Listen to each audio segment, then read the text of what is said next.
ADRE Assam direct recruitment examination যাক আমি চমুকৈ ADRE বুলি কওঁ ADREৰ গ্ৰেড 3 পোষ্টসমূহৰ পৰীক্ষা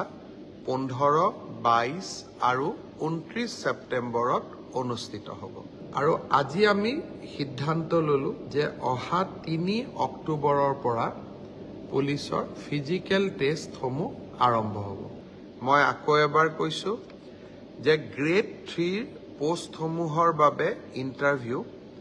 15, 22 আৰু 29 ছেপ্টেম্বৰত অনুষ্ঠিত হ'ব